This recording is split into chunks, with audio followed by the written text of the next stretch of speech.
nouvelle liaison qui va connecter pays avec les États-Unis.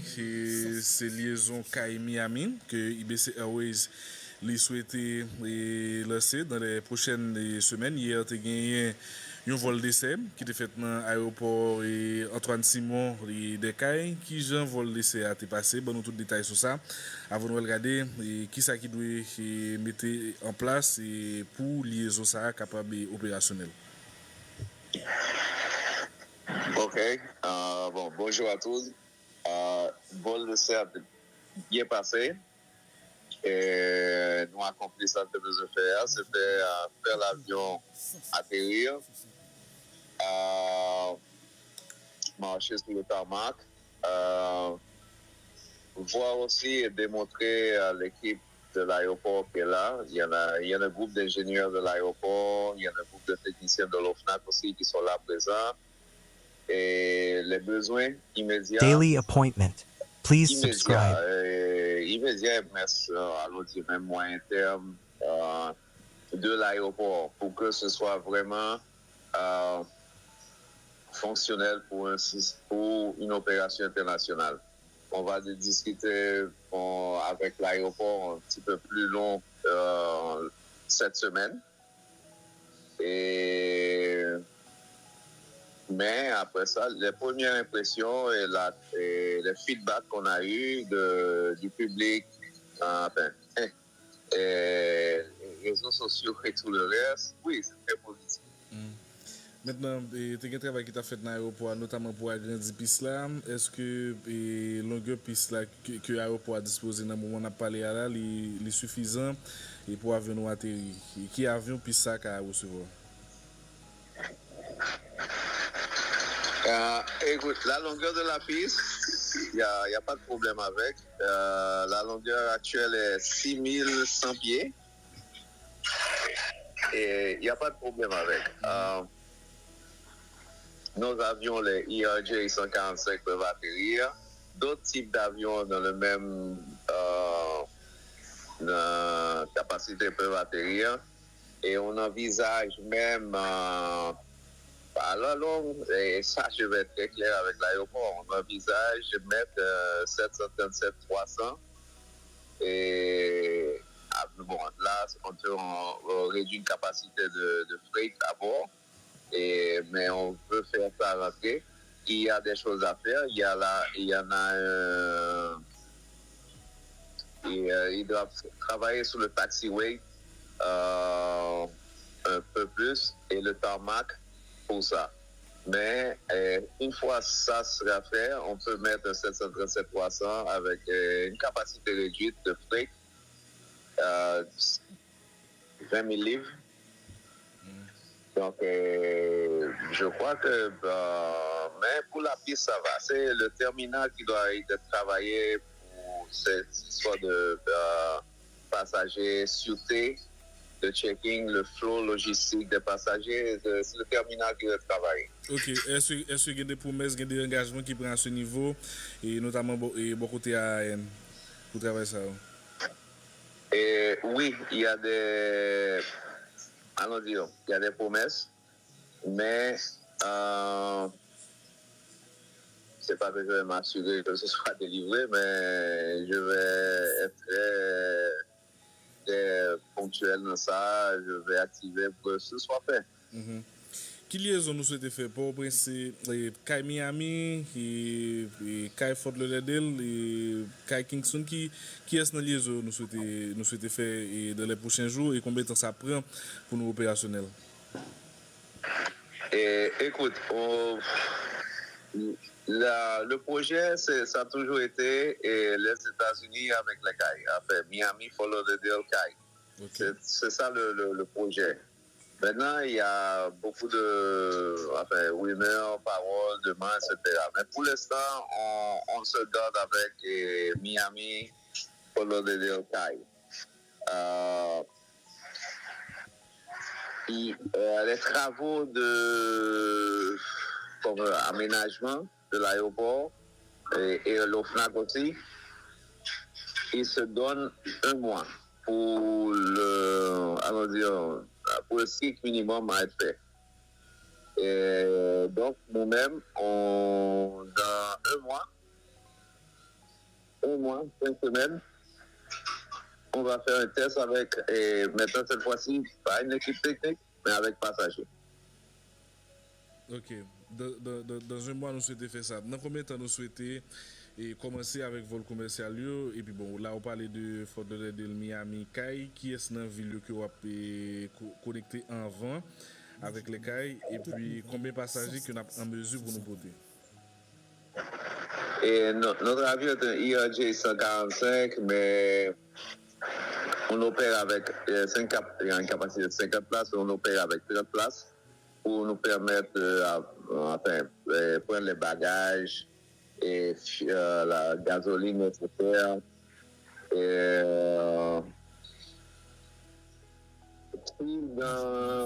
si dans le mois à venir, dans un mois, 5 semaines, et les choses sont correctes, maximum une semaine après, parce que nos systèmes de réservation seront en ligne pour le grand public dans les prochains 10 jours maximum. Le système sera en ligne pour les personnes rentrer. Donc, on a jusqu'à ajuster les dates pour faire le nécessaire. 30 passagers par vol, combien de vols par jour ou par semaine?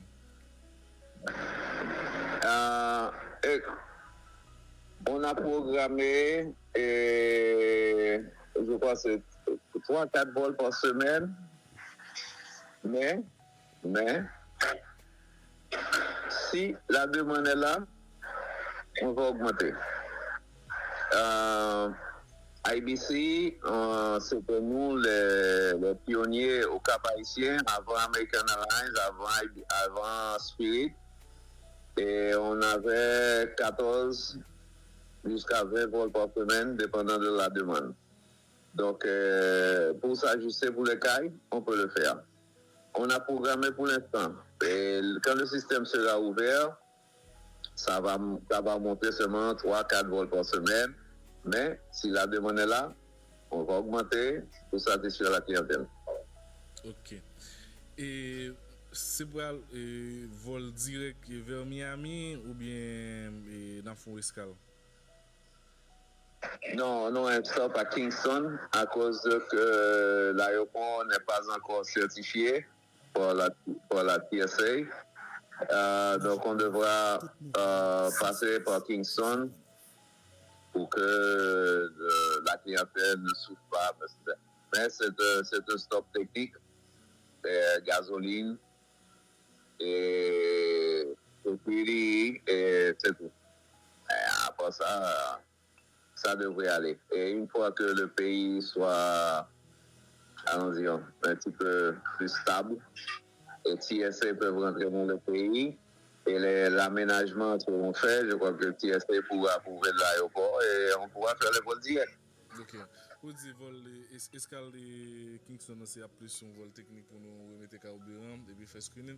Ça veut dire que les passagers sont obligés de descendre dans l'aéroport Kingston, non?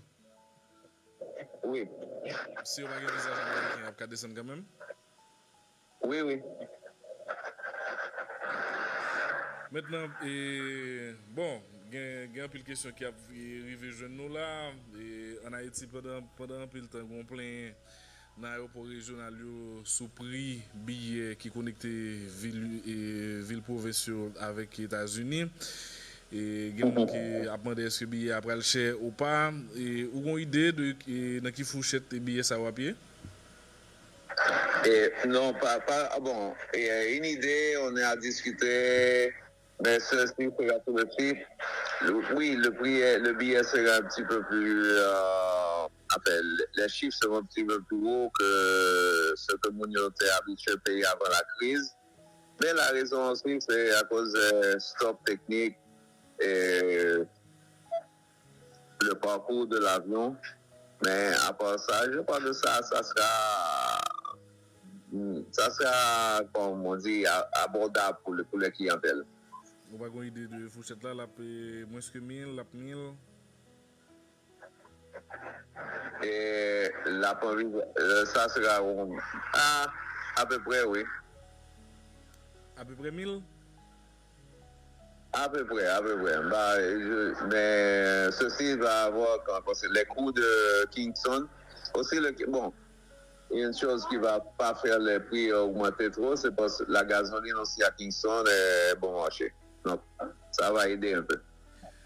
Monsieur Fouchard, il fait cette avec 59 minutes dans quel cas avec Dimitri Fouchard, représentant IBC Airways qui souhaitait connecter Métropole du Sud là avec États-Unis à travers la Floride. Monsieur Fouchard, avant de proposer, on te dit que vous pensez que le billet n'a pas voisiné les $1000. Un auditeur qui dit nous, est-ce que $1000 c'est pour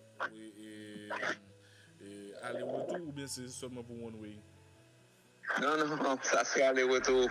Aller-retour, ok. Ça c'est aller-retour, c'est pas. Allô? Oui, oui. Oui, vous dites c'est aller-retour, $1000. Oui, oui. Aller-retour, aller-retour. Pas de arnaque, one way, non, aller-retour. Ok, tout à fait. Maintenant, est-ce que bon côté par nous, côté staff, nous avons un staff nous au cas où dit système de réservation là, à point dans les 2 prochaines semaines, est-ce que nous avons commencé à recruter staff et sur place comment ça est à ce niveau? Oui, on est en train. On a fait des interviews avant hier. Et ça continue aujourd'hui. Il y a un peu de vote tout? Il y a un peu de vote dans le sud?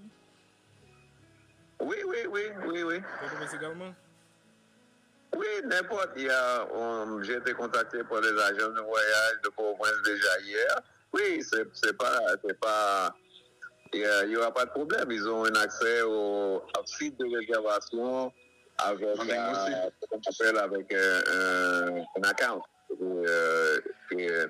On va créer pour chaque agent de voyage, quel que soit où ils sont.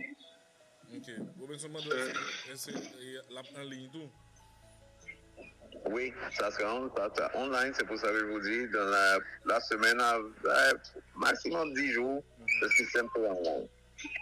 Ok, bon bagage. Maintenant, avant de finir net, Daniel, dans un exécutif, quand tu parles de nos 2 compagnies, hein, celui de ce compagnie qui était là depuis bien avant, et par exemple, American, Spirit et Aloha. American. Oui. Faut tu parler de compagnie, s'il te plaît. Ok, IBC Airways, on est là depuis les années 90. Mais on est principalement, notre première activité, c'est le freight, c'est le cargo. On a démarré avec le passagers hebdomadairement par nécessité dans les Bahamas. Et après ça, on a eu avec Cap Haïtien. Et Cap Haïtien, avant American Airlines, avant tout le monde, on était là. On avait jusqu'à des fois 21 vols par semaine sur le Cap, de Fort Lauderdale, de Miami, et on avait ouvert aussi la liaison de West Palm Beach. Bon,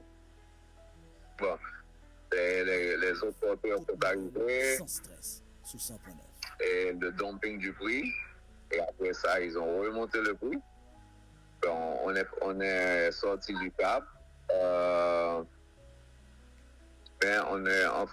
fait toujours des vols hebdomadaires, charters, non réguliers à travers les États-Unis. Et notre clientèle principale, c'est les équipes de basketball. Oui, allez-y. Donc là, depuis l'année dernière, on regarde les cailles. Et la piste, comme je dis avant, la piste n'est pas un problème. Au contraire, la piste est très bonne. C'est 6100 pieds.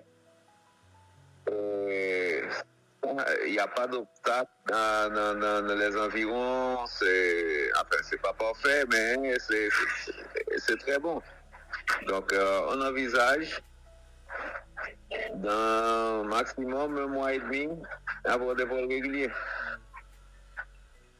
Pour vol les cargo, nous disons spécialisés là dans les n'a ouvrir service ça dans le sud là. Oui, mais là, l'aéroport doit faire un petit peu plus de travaux pour ça. Parce que il faut créer l'espace.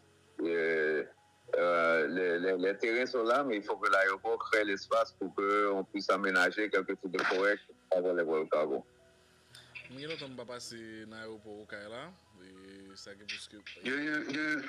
Avant ça, c'est bien ça plus que l'année. Même si récemment de Jacques Mel, il y a un problème d'éclairage qui était posé pour Jacques Mel là. Et le problème ça posé tout pour Okaï. Qu'est-ce que tu appelles l'éclairage? Bon, l'éclairage sous piste là, pour si l'avion doit décoller ou bien atterrir dans la nuit, pour le faire ça sans problème. Bon, oui, mais si on se tient, écoute, quand on avait le 21 vols sur le Cap haïtien, il n'y avait pas d'éclairage. Le problème, c'est pas l'éclairage. Tu sais que l'aéroport est un aéroport de, comme on dit nous-mêmes, et sunrise, sunset, ça veut dire que le lever du soleil, coucher du soleil, c'est ta limite. Il faut tenir à ça. Okay. C'est bien? Oui, non, normalement, des directeurs, il y a une demande pour connecter l'une de provinces. Est-ce que la compagnie va diriger à gagner ça en perspective? Non, ça c'est pas dans l'IBC, mais ça c'est un projet qui me tient à cœur. Et comme on dit, vraiment, d'ici bientôt, oui. Au même personnellement? Oui. Ça veut dire, nous cartonnons dans votre compagnie? Écoute, ici bientôt, oui. Très bientôt. Ok, bon. Le message dans le jeune là, comment c'est que tu plais pour prédire hier, parce que vous avez dit les hauts directeurs, et vous dites bien avisé là, qui dit $1000, c'est presque Haïti-Paris. Monter souligner, c'est pas renouvelé, c'est aller retour. Et enfin, allons dire que je comprends. Et papa dit nous les excuses d'assurance, choses comme ça, non. C'est juste le trajet qu'on doit faire et la capacité de l'avion. Mais je pense que le prix... Sur des cas pour plus, mon étape moins cher. Oui.